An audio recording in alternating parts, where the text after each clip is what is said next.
Bwana Yesu asifiwe. Bwana Yesu apewe sifa. Tunamshukuru Mungu tena ambaye ametupa neema hii siku nyingine hii ya leo. Leo ni siku yetu ya 4 ya maombi kwa mwezi huu wa 10, kwa namna ambavyo Mungu ametuongoza katika maombi haya ya mwezi wa 10, na kwamba tuwe na maombi ya mwanzo wa mwezi kwa ajili ya kuombea mwezi, lakini kwa ajili ya kuombea kusudi la Mungu juu yetu katika mwezi wa 10. Mungu amekuwa pamoja na sisi kwa neema yake, kwa uwezo wake, na kutupa nafasi ya kuomba tangu siku ya kwanza, siku ya pili, siku ya tatu, na leo ni siku nyingine tena ya 4. Mungu amezidi kujidhihirisha na kujifunua. Ninajua wako wengi ambao wametufuatilia, wametusikiliza, wako wengi ambao wamepata nafasi ya kuomba pamoja na sisi, lakini sambamba na yule, naamini ya kwamba pia wako wengi ambao Mungu amewagusa, Mungu amewabariki, Mungu amewainua, Mungu amewafungua, Mungu amewaweka huru, Mungu amefanya wepesi kwao, Mungu amewaponya, Mungu amewapa baraka nyingi. Lakini sambamba na hilo, bado tunaendelea na kuomba, tunaendelea na kumsihi Mungu ili Mungu akafanye zaidi na zaidi na zaidi kwa yale ambayo Mungu ameyakusudia kwetu katika mwezi wa 10. Kumbuka andiko ambalo tumesimama nalo katika maombi haya ni kile kitabu cha Wakorintho wa pili sura ya 12. Ukisoma ule mstari wa 9, anasema naye akaniambia, neema yangu ya kutosha. Maana yake tunahitaji neema ya Mungu ambayo itatutosha, itatusaidia kuvuka, kwenda kupiga hatua, lakini kufanikiwa katika mwezi wa 10. Lakini maandiko yanasema kwenye Yeremia 29:11 ya kwamba maana najua mawazo ninayowazia ninyi ni mawazo mema na wala si mabaya, ni mawazo ya amani, mawazo ya kuwafanikisha, mawazo ya kuwainua, mawazo ya kuwawezesha. Sasa ili hayo mawazo ya Mungu yaweze kutimia, nilisema siku ya pili ya kwamba yanahitaji mlango ambao utatumika kupitisha kusudi la Mungu, wazo la Mungu, mpango wa Mungu, mkakati wa Mungu kwenye maisha yako na kwenye maisha yangu. Na mlango wenyewe ni mwezi huu wa 10. Kwa tunapoomba kwa ajili ya mwezi wa 10, automatically tunamfungulia Mungu mlango kwa ajili ya kupitisha kile cha kwake alichokikusudia kwako, lakini pia alichokikusudia kwenye maisha yangu na familia zetu kwa ujumla. Siku ya leo, siku ya 4, Mungu ametupa andiko, kile kitabu cha Luka mtakatifu, ndio ambacho tutasimama nalo andiko hili. Luka mtakatifu, ile sura ya kwanza. Luka mtakatifu sura ya kwanza, nitasoma mstari wa 26 mpaka ule mstari wa 35. Mstari wa 26 mpaka mstari wa 35. Luka sura ya kwanza mstari wa 26 mpaka ule mstari wa 35. Biblia inasema hivi: mwezi wa 6, malaika Gabriel alitumwa na Mungu kwenda mpaka mji wa Galilaya, jina lake Nazareti, kwa mwanamwali bikira aliyekuwa ameposwa na mtu jina lake Yusufu, wa mbari ya Daudi, na jina lake bikira huyo ni Mariamu. Akaingia nyumbani kwake, akasema, salamu uliyepewa neema, salamu uliyepewa neema, Bwana yu pamoja nawe. Naye akafadhaika sana kwa ajili ya maneno yake, akawaza moyoni, salamu hii ni ya namna gani? Malaika akamwambia, usiogope Mariamu, kwa maana umepata neema kwa Mungu. Usiogope Mariamu, kwa maana umepata neema kwa Mungu. Tazama, utachukua mimba na kuzaa mtoto mwanamume, na jina lake utamuita Yesu. Na huyo atakuwa mkuu, ataitwa mwana wa aliye juu, na Bwana Mungu atampa kiti cha enzi cha Daudi baba yake. Ataimiliki nyumba ya Yakobo hata milele, na ufalme wake utakuwa hauna mwisho. Mariamu akamwambia malaika, itakuwaje neno hili, maana sijui mume? Malaika akajibu akamwambia, Roho Mtakatifu atakujilia juu yako, na nguvu zake aliye juu zitakufunika kama kivuli. Kwa sababu hicho kitakachozaliwa kitaitwa kitakatifu, mwana wa Mungu. Amen. Bwana Yesu asifiwe sana. Jina la Bwana libarikiwe sana. Kwenye Biblia, ukisoma Biblia yako vizuri, utagundua na utafahamu ya kwamba kwenye Biblia hakuna mahali maandiko yamesema ya kwamba Mariamu atamzaa Yesu. Ngoja nirudie. Kwenye Biblia na kwenye maandiko, ukisoma kuanzia Agano la Kale, walipoanza kuachilia unabii wa kuzaliwa kwa Yesu, hakuna mahali unabii ulitolewa au unabii ulisema ya kwamba Mariamu atamzaa Yesu. Kwenye Biblia maandiko yanasema ya kwamba tazama, bikira atachukua mimba na kumzaa mtoto mwanamume. Hakuna mahali maandiko yalisema au unabii ulitolewa ya kwamba Mariamu atamzaa Yesu, ila maandiko yanasema hivi ya kwamba malaika Gabrieli alitumwa aende kwenye kijiji kimoja au kwenye mji mpaka mahali palipoitwa Nazareti. Na alipoenda Nazareti, maandiko yanasema ya kwamba alienda kwa mwanamwali ambaye aliitwa Mariamu, na alipofika kwa huyo Mariamu ambaye alikuwa ni bikira Mariamu, maandiko yanasema yule malaika akamsalimia Mariamu akamwambia, salamu kwako uliyepewa neema. Nataka udake ili neno vizuri hapa na unisikilize vizuri. Malaika akamwambia Mariamu, akamsalimu akamwambia, salamu kwako wewe uliyepewa neema. Akamwambia alichoenda kumwambia. Alafu baadaye maandiko anasema Mariamu akafadhaika moyoni mwake, akapata na hofu kwa kila alichokisikia na kwa namna alivyoambiwa. Baadaye tena malaika anaongeza mstari, anamwambia ya kwamba Mariamu, usiogope, kwa maana wewe Mariamu umepata neema. Sasa unisikilize, tunapozungumzia neema, jambo la kwanza elewa ni hichi hapa. Neema ni kule kustahilishwa kile usichokistahili. Neema ni hali ya mtu kupewa kile ambacho hakutakiwa kupewa. Neema ni hali ya mtu kufadhiliwa au kubarikiwa au kuinuliwa au kuwezeshwa kile ambacho hakutakiwa kuwezeshwa nacho, kubarikiwa nacho, kupewa nacho au hata kufanyiwa chochote. Neema ni kupokea kile ambacho hukustahili kukipokea. Ukiona Mungu amekupa chochote au ukiona umepata kile ambacho hukustahili kupata, maana yake umepewa neema na Mungu. Sasa Biblia ilisema ya kwamba bikira atachukua mimba, na Biblia haikusema ni moja kwa moja Mariamu. Maana yake nini?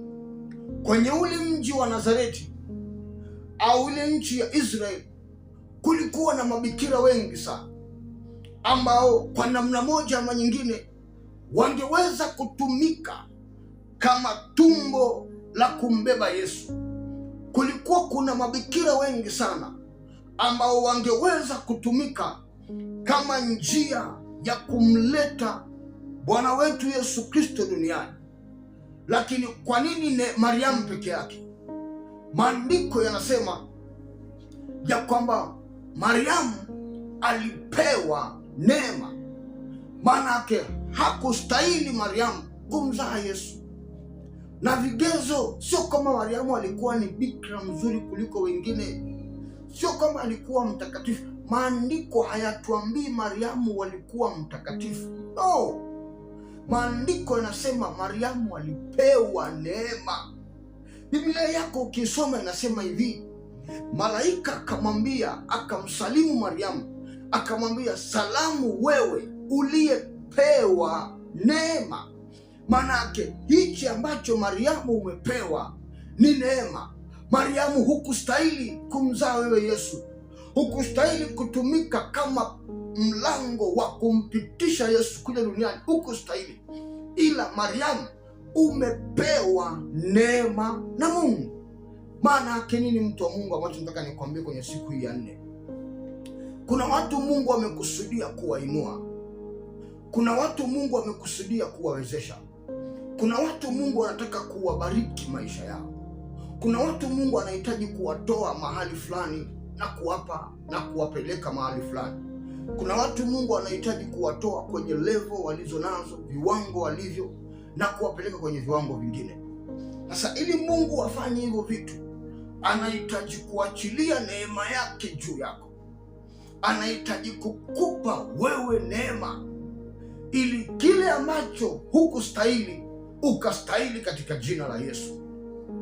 Kile ambacho hukutakuwa kuwa nacho ukawe nacho katika jina la Yesu, kwa sababu ya neema ambayo Mungu anaiachilia kwako. Bwana Yesu asifiwe sana. Jina la Bwana libarikiwe.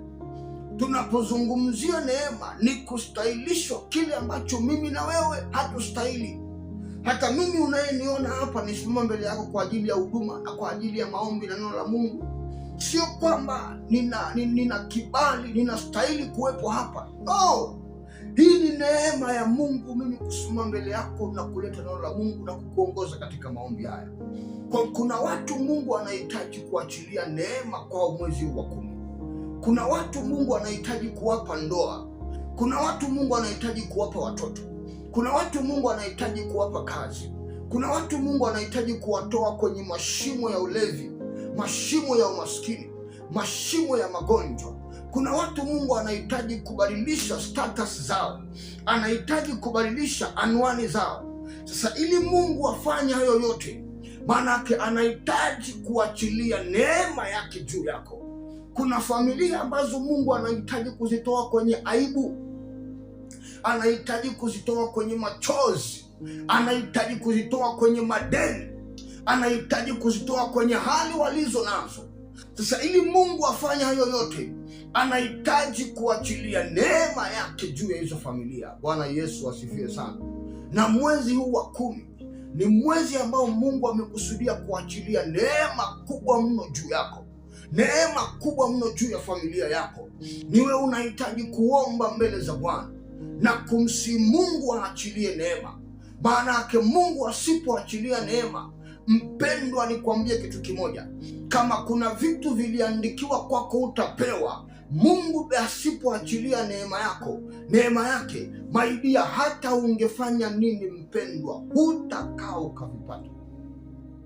Kama familia yenu iliandikiwa haitafanikiwa, iliandikiwa wanawake wa hapo hawataolewa, hawatazaa, wanaume wa hapo hawatajenga nyumba, hawatapata wake, imeandikwa chochote kilichoandikiwa. Kama maisha yako yaliwahi kutamkiwa maneno fulani, yaliwahi kusemewa maneno fulani, yaliwahi kunuiwa au kuapiwa maneno fulani, kama maisha yako yaliwahi kutengenezewa chochote na nguvu za giza ili usikipokee, ili usikipate, maidia, unisikilize. Kama Mungu hataachilia neema yake juu yako, juu ya familia yako, mpendwa, nikuhakikishie, hata ungeenda kwa nani, mpendwa, hutapata. Kasome maandiko yako. Walikuwa mabikira wengi sana ambao wangeweza kutumika kumzaa Yesu, lakini neema ilimuangukia peke yake Mariamu. Ndio maana malaika alipoenda kwa Mariamu akamwambia, salamu, wewe uliyepewa neema na Mungu ya kuweza kupitisha kitu kikubwa ambacho kinaenda kupita kwako. Kuna watu Mungu amekusudia ya kwamba mwezi huu wa 10 kuna jambo linapaswa kuzaliwa kwenye maisha yako. Kuna jambo kubwa linapaswa kutokea kwenye maisha yako. Kuna jambo kubwa zuri linapaswa kutokea kwenye familia yako. Liko jambo ambalo Mungu amelikusudia kwako, kwenye familia yako, jambo zuri na kubwa. Sasa hilo jambo litokee, kuna neema ya Mungu lazima ije juu yako. Kuna neema ya Mungu lazima iwafunike ili hilo jambo liweze kutokea. Na mimi niko hapa kuomba pamoja na wewe ili hiyo neema ya Mungu anapoiachilia iweze kuja kwako na kwa familia yako, na uweze kupokea kile ambacho Mungu amekusudia katika jina la Yesu. Mahali ulipo, hebu nyoosha mkono wako juu, sema: Bwana Yesu, ninakushukuru kwa huruma zako na rehema zako na upendo wako juu yangu. Asante Mungu wangu, asante Baba yangu kwa kunipenda upeo, kwa kunipigania mpaka siku ya leo. Umekuwa pamoja nami, umeniwezesha, umenifanikisha, umenilinda, umenitunza mpaka siku ya leo. Sema: Bwana Yesu, ninakushukuru kwa huruma zako na rehema zako na fadhili zako na uaminifu wako na wema wako kwenye maisha yangu. Kwa maana Mungu, kama sio wewe kuwa pamoja na mimi mpaka siku ya leo, Yesu, nisingefika hapa, nisingekuwa hivi, nisingekuwa na hali hii, nisingekuwa na maisha haya. Wewe Yesu Kristo umekuwa pamoja nami, umenisaidia, umenitetea, umenipigania, umenikinga, umeniepusha, umeniwezesha, umenitunza, umenihifadhi. Sema: Bwana Yesu, ninakushukuru kwa yote ambayo umefanya kwenye maisha yangu. Sema: Bwana, ninakuja kwako majira haya. Neno lako linasema ya kwamba Mariamu alipata neema, na ile neema ikamsaidia, jambo kubwa likazaliwa kwenye maisha yake. Sema: Yesu, na mimi leo nimekuja kwako, naomba neema yako, naomba neema yako, naomba neema yako, ili kwa neema yako kile ambacho nisichokistahili, Bwana Yesu, nikakistahili. Kile ambacho sitakiwi kukipata, kwa neema yako nikakipate.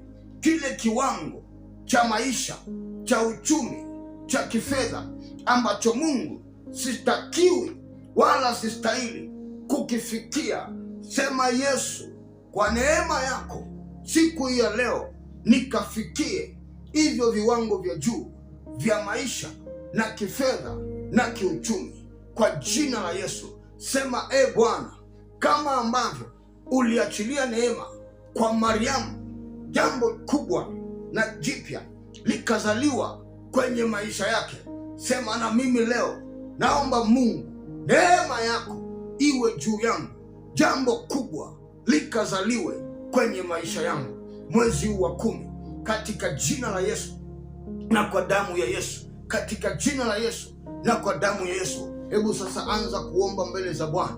Anza kumsihi Mungu aachilie neema yake. Anza kumsihi Mungu aachilie neema yake. Anza kumsihi Mungu aachilie neema yake, akupe neema mwezi wa 10, jambo jipya na zuri na kubwa likazaliwa kwenye maisha yako, likazaliwa kwenye familia yako. Kama ni hiyo ndoa, Mungu akupe kwa jina la Yesu. Kama ni watoto unatamani, mwambie Mungu, nipe neema mwezi huu wa 10 nikapate mtoto kwa damu ya Yesu. Kama ni kazi, ni jambo jipya, mwambie Mungu, mwezi huu wa 10 nikapate kazi, mwezi huu wa 10 nikapate ajira, mwezi huu wa 10 nikapate mtaji, mwezi huu wa 10 nikapate jambo jipya. Hebu mwambie Mungu sahi. Anza kuzungumza na Bwana. Anza kumwambia Mungu, nahitaji neema yako ikanisaidie mwezi huu wa 10, jambo jipya likazaliwe kwangu, kama jambo jipya ambavyo nilizaliwa kwa Mariamu, na mimi leo kupitia neema yako unayoiachilia kwangu, hilo jambo jipya likazaliwe. Baba, katika jina la Yesu, watoto wako tunakuja kwako, mfalme, Mungu wetu na baba yetu, majira haya Bwana, rapa rebadiri ya mante ramondoro bokoria rikarabaderi ya badi rinda rabakori ya bantaya sakoto robadia ramante korabadi rapopo korabada riamandere bakoria katika jina la Yesu. Baba, tunasogea mikononi mwako, Mungu wetu na baba yetu, tunaomba neema yako mwezi wa 11, mwezi wa 10 Baba, tunaomba neema yako mwezi wa 10 Baba, ukaiachilie neema yako kwenye maisha yetu, kwenye familia zetu, ukaiachilie neema, na hiyo neema Bwana ikatuinue. Hiyo neema Baba ikatupe kuheshimika, ikatupe amani, ikalete furaha, ikalete kucheko, kwa jina la Yesu Kristo na kwa damu ya Yesu Kristo. Mungu tunakusihi, Mungu tunakulilia, Mungu tunakuomba, achilia neema yako kwenye maisha yetu kwa jina la Yesu na damu ya Yesu, kwa jina la Yesu na damu ya Yesu. Achilia hiyo neema Bwana, achilia hiyo neema Bwana kwenye familia zetu. Wako ambao wanahitaji kuolewa, wanahitaji kuoa, wanahitaji kupata watoto, wanahitaji kupata kazi, wamesoma Bwana lakini hawana kazi. Mungu wetu na Baba yetu, kama ambavyo Mungu uliachilia neema kwa Mariamu, Mungu tunaomba leo, achilia neema yako. Wako ambao Baba wanalilia Bwana msaada wako, ni watumishi wa Mungu, wako makanisani, maeneo mbalimbali, wanahitaji kukua kihuduma, kuongezeka. Mungu achilia neema kwetu. Tupe neema yako Baba siku ya leo Mfalme, tupe neema yako Baba siku ya leo Bwana, tupe neema yako Baba kwa jina la Yesu na kwa damu ya Yesu, kwa jina la Yesu Kristo. Achilia hiyo neema, hizo familia Mungu zenye mafarakano, zenye magomvi, hawaelewani Baba, hawasalimiani Baba, wanagombana kila saa, wanagombana kila mara, hakuna amani kwao, hakuna umoja kwao, hakuna upamoja kwao, wamefarakana Mungu Baba, achilia neema wakapatane leo Baba, achilia neema wakarejeane leo kwa jina la Yesu na damu ya Yesu, kwenye familia zetu, kwenye maisha yetu Baba, tunaomba Mungu, achilia neema yako. Utupe kazi, utupe biashara, utupe mitaji, achilia kazi Baba, utupe ndoa, utupe afya Bwana. Tunateseka na magonjwa, tunateseka na mitana na hali tulizo nazo, tunateseka na umaskini, tunateseka na madeni Bwana. Mungu tupe neema siku ya leo Baba, tutoke kwenye maisha tulio nayo, tutoke kwenye hali ngumu tulizo nazo, tutoke kwenye changamoto hizi Mungu. Tupe neema watoto wako Baba, tupe neema Bwana, tupe neema Baba, tupe neema Baba.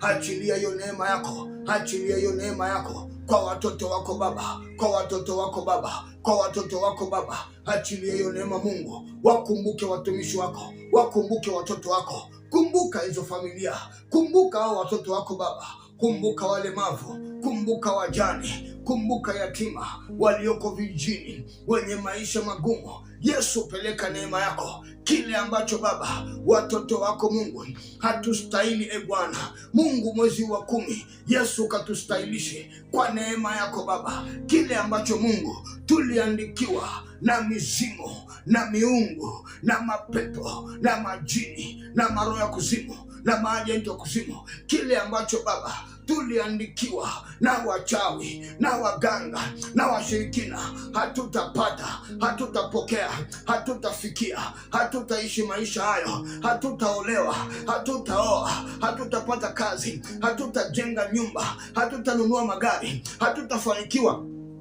hatutazaa matunda kwenye biashara zetu, kwenye kazi zetu, hatutafanikiwa kwa namna yoyote ile Baba. Wamesema wachawi, wamenena waganga, wameongea washirikina, wamenena wao, wamesema wao, wameapa wao, wamenuia wao, wametamka wao, wameongea wao. Oh Mungu, wamefanya wao walichokifanya kwetu, kwenye maisha yetu Baba. Oh Baba yetu na Mungu wetu, tunaliitia jina lako Mungu.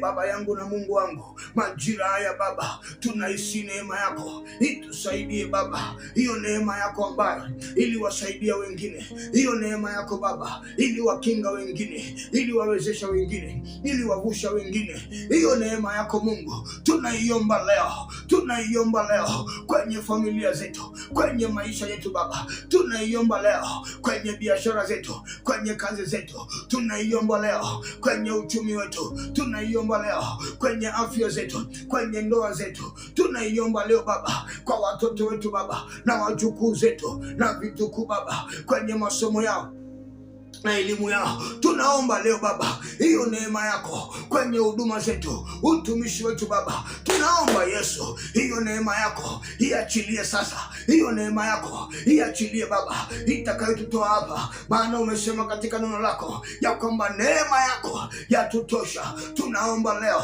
hiyo neema yako ifanye vita, hiyo neema yako ipangue kila maroho, ipangue nguvu za giza, hiyo neema yako ipangue, iharibu kila uchawi, kila uganga, kila ushirikina, hiyo neema yako iharibu Baba maneno magumu waliotunenea, waliotutamkia, waliotunuia, waliotusemea, hiyo neema yako ipite Baba mwezi wa 10 kwenye maisha yetu, kwenye familia zetu, irekebishe Baba mahali ambapo adui wamefanya yao, mahali ambapo adui wametuvuruga, adui wametuharibu, wametutegea mitego, wameachilia maroho ya kushindwa, maroho ya kukwama, maroho ya kufeli, maroho ya kuanguka, maroho yote ya kuzimu, ya umasikini, ya magonjwa, maroho ya madeni, maroho ya mikopo, wameachilia uchawi wao, uganga wao, ushirikina wao kwenye maisha yetu, ili kutukamata, ili kutupata, ili kutunasa, kukamata familia zetu, kukamata wenzi wetu, kukamata watoto wetu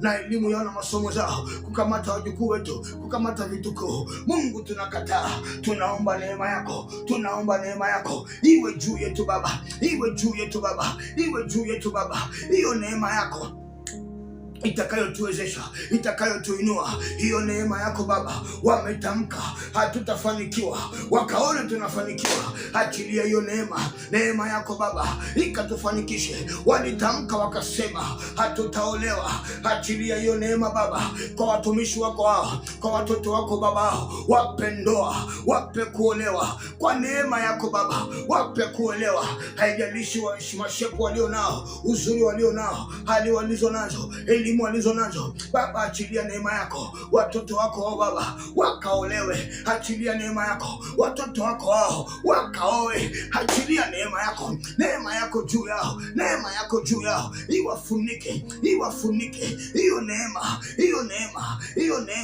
itakayowatoa kwenye mashimo, itakayowatoa kwenye makaburi, waliozikwa kwenye mashimo, waliofukiwa. Neema yako Baba, neema yako Baba, hayo mashimo ya ulevi, mashimo ya uzinzi, mashimo ya umaskini, mashimo ya uasherati, Mungu atoe, Mungu atoe, Mungu atoe, Mungu atoe. Pita kwenye familia zetu, pita kwenye biashara zetu, pita kwa watoto wetu, pita kwa wenzi wetu, pita kwa ndugu zetu, pita watoe kila mmoja Baba mwezi wa 10, watoe kwenye mashimo, watoe kwenye mashimo kwa neema yako, kwa neema yako, kwa neema yako.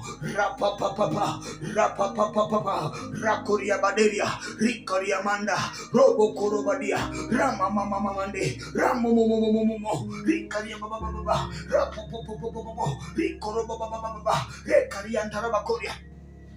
Damu ya Yesu, achilia hiyo neema Baba. Pita sai, watoe kwenye magonjwa, watoe kitandani walipolala, uko hospitalini, uko manyumbani, popote walipo, kwenye vitanda wamelala, wanagonjeka, ni kwa muda gani haijalishi Baba, leo wakapone kwa neema yako, wakainuke tena kwa neema yako, wakasimame tena. Hiyo neema Mungu iende kama ilivyoenda kule Nazareti kwa mwanamwali Bikira Mariamu. Mungu, neema yako iende katika kona zote za nchi ya Tanzania.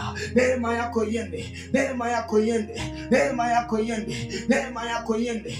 Rapapapapa, neema yako iende kila mahali Baba, kila mahali Baba. Iende kwa wagonjwa, iende kwa walemavu, iende kwa yatima, iende Baba kwa wasiojiweza. Iende Mungu, iende sai, iwasaidie Baba, iwakumbuke Baba. Hiyo neema yako wape kutofautisha, iwape kutofautisha, iwape kutofautisha, iwape kutofautisha, iwape maisha ya kipekee, maisha ambayo Mungu hatukuwatarajia, hatukuyawaza, hatukuyaona. Neema yako iwape Baba hao wenye changamoto, waliosiojiweza, wenye changamoto ya kimagonjwa, changamoto ya stroke, changamoto ya kupala paralyze, wamelaza kitanani, hawajiwezi Baba, kwa namna moja ama nyingine. Mungu wetu, Baba yetu, wageukie sasa, wageukie sasa, achilia neema yako, wageukie sasa, achilia neema yako, wageukie sasa, achilia neema yako, wakumbuke leo, wakumbuke leo, wakumbuke leo kwa neema yako, wakumbuke leo kwa neema yako Baba, hao wote Baba, wakumbuke Baba, mwezi wa 10 wakumbuke Baba, rikarabaderia,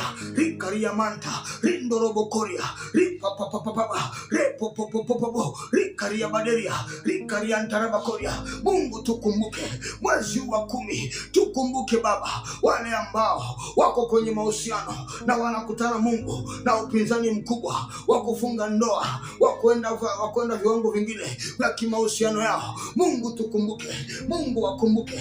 Pita Baba, pita kwenye mahusiano, pita Yesu, pita wakumbuke Baba, pita kwenye mahusiano Mungu, pita kwenye mahusiano Baba, wape neema Mungu ya kufunga ndoa, pita Mungu, pita tupe neema ya kufunga ndoa kwa damu ya Yesu. Pita Mungu, pita, achilia hiyo neema, achilia neema, divine favor, divine favor, divine favor, divine favor. Hii achilie sasa, hii achilie sasa, hiyo divine favor, neema ya kutofautishwa, neema ya kipekee, neema ya ajabu. Hii achilie Bwana, hii achilie Bwana, hii achilie Bwana. Oh, rapa kanabade, rapa koria badaya, rinda koria baderia, rapoko bobo, ripa karabaderia, rakoria manteri mando, rakarabababa, o rikaria mande, Kariamantaya bade, Kariamantoro badia, Rapoko bade, Rapokoro badia,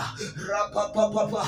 Achilia hiyo neema kusasa kwa neema yako, hiyo neema iende, isafiri Mungu, iwakute, iwapate, iwakute, iwapate. Neema itakayowashangaza, itakayowastajabisha, kama ilivyomshangaza Mariamu na kumstajabisha Mariamu, ikawastajabisha na wao, ikawastajabisha, ikawashangaza na wao kwa damu ya Yesu, kwa damu ya Yesu. Jambo jipya likazaliwe kwao, jambo jipya likatokea kwao, likatokee kwa hii neema ya Bwana, kwa hii neema ya Bwana iliyoachiliwa kwao, iliyofunguliwa kwao, kwa hii neema Mungu, jambo jipya likazaliwe kwao, likafanyike kwao mwezi wa 10. Milango iliyofungwa kwa neema ya Mungu, hiyo milango ya baraka, hiyo milango ya mafanikio, hiyo milango ya kuinuliwa, milango ya kihuduma, milango ya kiutumishi, milango ya biashara, milango ya kazi, milango ya ndoa, milango ya afya, milango yote Bwana ya elimu na masomo, hiyo milango Mungu ikafunguke Baba. Milango ya mahusiano mapya Mungu, milango hiyo ikafunguke, rapapapapa, robodo badia bade, rikaria mandara bakoria. Hiyo milango ya wanandoa kuelewana, kurejeana, kurudiana, kuishi pamoja, hiyo milango Baba, hiyo milango Baba, wanandoa leo farakano Mungu, mlango kafunguke kwao wa mapatano na kuelewana kwa jina la Yesu. Mlango Mungu wa watoto kusoma, wale wasiokuwa na ada, huo mlango Baba ukafunguke.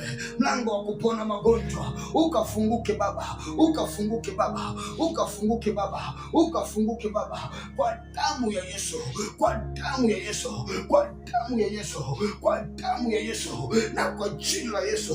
Huo mlango Mungu, neema yako Baba ipite sasa, ifungue malango hayo. Hiyo neema yako Baba ipite sasa, ifungue hayo malango. Hiyo neema yako Baba ipite sasa, ifungue huo mlango, ifungue huo mlango, ifungue huo mlango, ifungue huo mlango. Hiyo neema yako ifungue huo mlango, huo mlango, huo mlango, kwa jina la Yesu, kwa jina la Yesu, na kwa damu ya Yesu Kristo. Mungu, asante kwa sababu ya neema yako ambayo Mungu unaiachilia sasa kwa watoto wako. Hiyo neema inapita kwao sasa Baba, inawasaidia, inawainua, inawawezesha Mungu, inawafanikisha.